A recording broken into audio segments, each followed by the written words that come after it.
Time, the defense will present its argument. Mr. Chernoff, thank you. Thank you. I want to join Mr. Walgren in thanking you for the 6 weeks that you've spent here. That's certainly above and beyond the call of duty. And I noticed you took more notes than we even did, and I appreciate that. I can't hear you now. I'm sorry about that, and I appreciate that. I bet you're wondering how I'm going to address that argument. And I'm going to tell you very simply this. Mr. Walgren's argument is exactly why in this country we have the right to a jury trial. Because no matter what a prosecutor, whatever misleading or inaccurate things a prosecutor says, in this country, it's the jury that gets to take the evidence back. It's the jury that gets to take a look at the evidence, and it's the jury that gets to analyze the charge. Now, Mr. Walgren says in his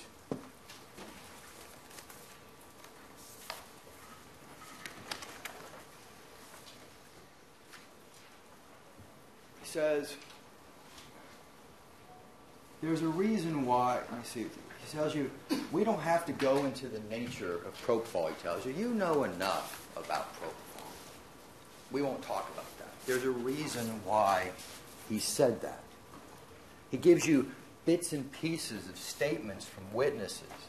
He doesn't give you the whole context of the statements, and he doesn't have you listen to the whole statement. You get to do that, and there's a reason why he didn't do that. Most disturbing of all, he tells you that he doesn't have to prove a direct and causal connection to the death of Michael Jackson when prosecuting Dr. Murray.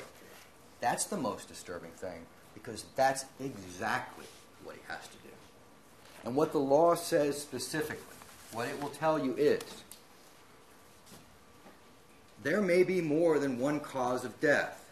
An act or a failure to perform a legal duty causes the death only if it is a substantial factor in causing the death, not that all it has to be is a substantial factor. You have a full charge that discusses that, and we're going to go through that. Now, as Mr. Walgren's telling you that, he told you about what a wonderful entertainer Michael Jackson was, and he was. We all know that. And about how hard this is on his family. Of course it was. And how bad a doctor Dr. Murray was. And he tells you how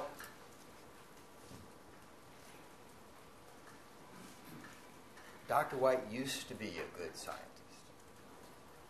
But what he forgets to tell you, what he absolutely thoroughly doesn't tell you, is that the prosecution during these 6 weeks have absolutely failed to prove a crime. And let me show you what I'm talking about.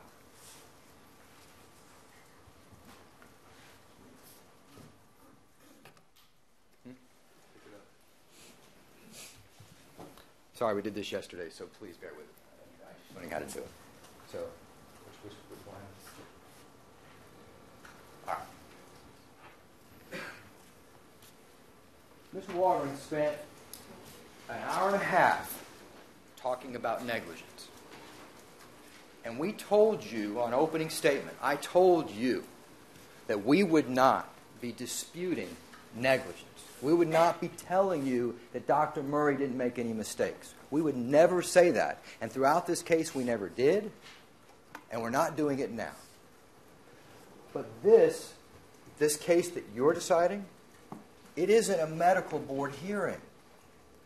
This isn't a civil lawsuit. This is not about money. It's about liberty. And for a crime to be proved, you also have to show that Dr. Murray, the prosecution has to show that Dr. Murray actually killed Michael Jackson.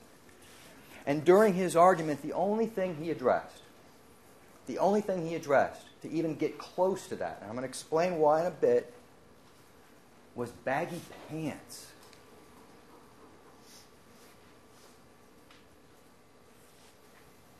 Not only does Mr. Walgren have to show criminal negligence, he has to show that the specific act And you have to be unanimous on this. The specific act that he says is criminally negligent, and there's some that aren't,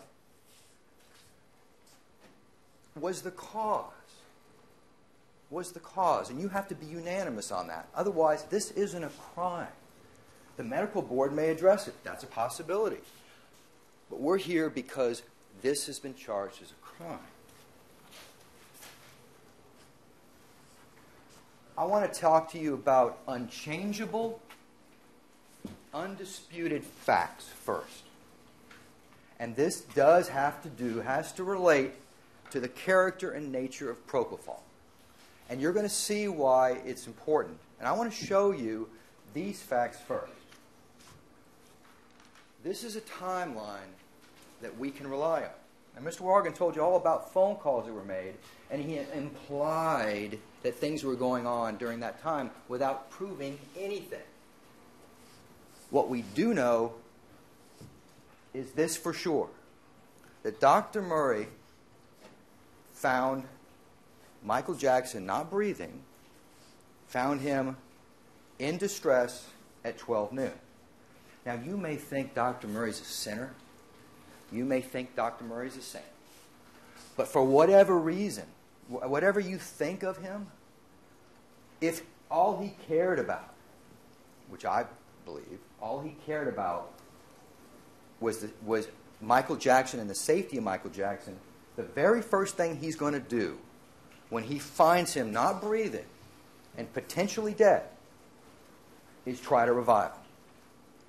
That's the first thing he's going to do. If you think he's a sinner, if that's what you think, then just to save his own neck, just to make sure that his meal ticket is set up. But for whatever reason, that is an unchangeable fact that Dr. Murray is going to immediately try to revive him. Now we know, and you can't really see that, but let me tell you what it says. We know that at 11:51, Sade Anding received a phone call from Dr. Murray. And we know, according to Sade Anding's testimony, that she listened for about 2 minutes before hanging up. That puts this at noon. Dr. Murray, during the period of time from 11:18 to 12 noon, was on the phone. During that period of time, from 11:18 to 12 noon, he was on the phone. If he had found Michael Jackson during that period of time, then what would have happened with Sade Anding is exactly what would have happened anywhere within that period of time. During those 42 minutes, from 11:18 to 12 noon, Dr. Murray would have been off the phone trying to revive Michael Jackson. So what do we know? We know that from 11:18 to 12 noon, Dr. Murray never found Michael Jackson not breathing. Now, he could have been on the phone next to him. He could have been emailing next to him. He could have been in the closet. He could have been in the foyer. But one thing we know for sure is he never found Michael Jackson not breathing for those exact 42 minutes.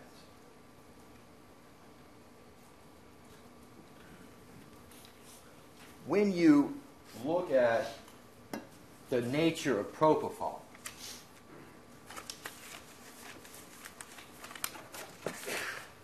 what you know, unchangeable facts from the experts, is that propofol is a 10-minute drug by injection. If you don't merely give an injection, say you have a procedure that takes longer than that, then the only way to keep propofol actually working is through a drip. That's the only way to do it. Now we know that propofol only can be administered either by IV injection or IV drip. We know that because Dr. Schaefer and Dr. White both investigated the possibility of oral propofol. So here's what we know.